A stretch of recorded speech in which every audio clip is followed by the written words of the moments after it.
All right, welcome back to countdown to my first Ironman. 1 week till race week. Wow, it went by fast. So, California, Sacramento, October 22nd, 2023. That's going to be the day. Now, I don't know if for the new people or for people who have been following along, October 22nd is actually my birthday. So for my 45th birthday, the goal is to become an Ironman. Now, there are some things that need to be tweaked in order for me to make that goal a reality. And the two things stopping me at the moment are my bike, which is in the shop. It's been in the shop for a week. I don't know what is wrong. They haven't called me. They haven't updated me. I don't know how long it's going to take. So I still have that to deal with. And I'll probably call them either today or tomorrow because I need to know. And the second is my wetsuit. Now, in last week's video, I showed the difference between the surfing wetsuit, the O'Neill, versus the Roka tri-suit or the triathlon wetsuit. And just quick little update, I'm having issues swimming in my tri-suit. So I need to experiment because I need to figure this out. Now, I did swim the course last week, and I swam it with my tri-suit, which means I have a perspective of how the race is going to feel with my wetsuit. Although I'm having issues due to the buoyancy, my head is going underwater more than normal, and that's what's throwing everything off. But I was backstroking the majority of the time, and although I finished hour and 5 minutes, if I did that during the race, I would feel like I found a loophole to finish. I didn't train all year, didn't hire a coach to teach me how to swim just to backstroke my way in when that's not the stroke. That's been bothering me a lot. So that's why I'm experimenting today with both wetsuits. I'm gonna go into the pool and I'm gonna, swim for a half hour in one, and then I'll swim with a half hour in the other. So I have an understanding of how the wetsuit feels. So, I wanna swim it. I don't want to just kind of walk in, I want to be able to say that, hey, I gave it my all. I swam, all that year of training and learning how to swim paid off because, whatever. I don't want to say, I couldn't breathe, so I backstroked the majority of it, and hey, at least I finished. That doesn't sit very well with me, so that's why I'm here. Experimenting. So that's what I'm going to do. I'll see if I can get some video, and we will see if there's anything else I need to update you on. Not that I know of or I can think of, but I will be back in about an hour, 10 minutes to let you know the results of my experiment. Here we go. So the experiment is done. So I had to go to a controlled environment in order to understand what I'm doing wrong with my wetsuit, and had to make a decision on what wetsuit I'm going to use, because one's going to be functional and the other one's going to be shiny and new and nice and beautiful. So I'm not all about aesthetics, so I need to go with what's functional. Now, I didn't buy the wetsuit for it to be pretty. I just say that because it's new versus my other one. I've had it for over 10 years, so it's kind of worn, broken in and worn out. Anyways, I started off with the surfing wetsuit first, and streamline was easy. I did feel the buoyancy of the wetsuit, but it wasn't overpowering, or it didn't feel as if my lower body was lower than my upper body. So the streamline was good. The way it felt good. The shoulders were a little bit on the tight side, because it's not designed for long-term swimming. It's designed for surfing. So if there was a con to that wetsuit, it would have to be the slight tighter shoulders, which means fatiguing more. But that's the decision I need to make. All in all, the surfing wetsuit felt really, really good. Now, when I did the tri-suit, my new Roka wetsuit, the material is so much different. I mean, the wetsuit's a wetsuit, but think of the wetsuit, the tri-suit, as like racing tires, right? Racing tires are slick, right? They don't have any traction, right? So that way it could be smooth on the road and go fast. So the tri-suit's the same way. It's smooth and it's fast. It feels fast. Now the surfing wetsuit has, material on it where it has a little bit more friction. So if you think of the knees having a little bit more friction than normal, or more padding because, knees on the board, a little bit more padding or more friction, on the chest area, you know, because that's where the surfboard is connecting to the body. So there's a little bit more friction on the surfing wetsuit versus the tri-suit. So the tri-suit, I feel it, it's really fast. So those are the big differences between the two. So one thing I did notice, which I didn't realize what was happening when I was out in open water, although I felt the results, I didn't feel what was going on. Now in a controlled environment, I know what's going on. So with my tri-suit, you know, I'm attempting to get streamlined, but I have the buoyancy of my upper half like this. So now when I start swimming, if I don't have a perfect form, I start to fishtail, right? And I mainly fishtail my butt to the left, where my right goes to the right of the center line, and that's where I breathe. And if I'm breathing at this angle versus straight, now I feel like the water's pushing me either downward or more to the side, but because I have no feedback in open water, I can't tell that I'm fishtailing, right? So I'm fishtailing, getting more water than normal, and that's why I'm feeling I can't breathe. So it's like, oh, I have to be perfect. So I guess what I'm trying to say is, or I guess what I am saying is, I'm not ready for the Roka. I have to perfect my technique better in order to not fishtail, right? So I was, you know, I spent about 20 to 25 minutes on the Roka and a half hour on the O'Neill, which is the surfing. And I didn't feel like I was struggling with the O'Neill. I felt I was all over the place with the Roka. And I can see that with the tiles on the floor.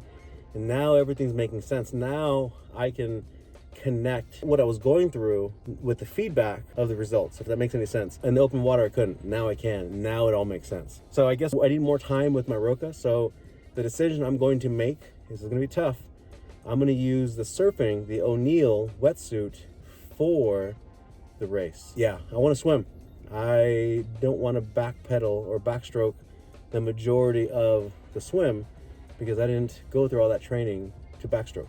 I came to freestyle, to crawl. So I'm going with the O'Neill. I want to swim, and that's the decision I made, which means on the next triathlon, I'm going to work towards the Roka.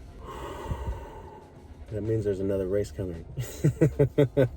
Which means that now that I have experience, I know how much time I need. So anyway, that's the results of my controlled environment test with my two wetsuits. And I've come up with the conclusion, O'Neill it is, and we'll go from there. So now I need to go to the bike store, check out my bike, see if there's any updates. Time is ticking.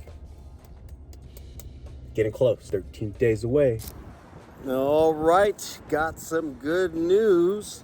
So I went to the bike place, check out my bike. Said that the order has been put in, was sent out 2 days after I dropped it off. So Saturday or Sunday, I dropped it off on Thursday. So Friday, Saturday. So it went out Saturday. Saturday, it's been a week. So it's been a week and a couple days. So hopefully it should come in this week, and then he'll give me a call to pick up the bike. So everything is on its way. I was getting scared there for a second, but sounds to me that everything is going smoothly. So wetsuit, check. Bike coming up soon, check. All right, welcome back. So I have some good news, which is great. I just went to the bike shop and checked in on the bike. The chain ring will be in on Tuesday. Now everything is where it needs to be. I'm relaxed, it feels good. So I'm really excited and happy to have everything in order for this upcoming week. Upcoming week is just a matter of preparation, getting everything dialed in, making sure that I take everything that I need to take so I don't forget anything. So again, this week is almost up, and then it's race week. I mean, it's already here, but yeah, here it is. All right, welcome back. It is now the grading portion of the workout for the week, and it is the last grading portion of the workout. So as I'm here with my dog, chilling, here are my grades. All right, so last week I forgot to send the video of my grading portion last week. That was totally my fault, but it is what it is. So this week I give myself an A for, and you know what, A+ for the swimming, and let me explain why. So I've been having issues with this wetsuit, And, I said in the video, in the prior videos, that I didn't train this long to backstroke. So, there's just, some people call it stubborn. To me, it has a negative connotation. I like persistence. I'm very persistent.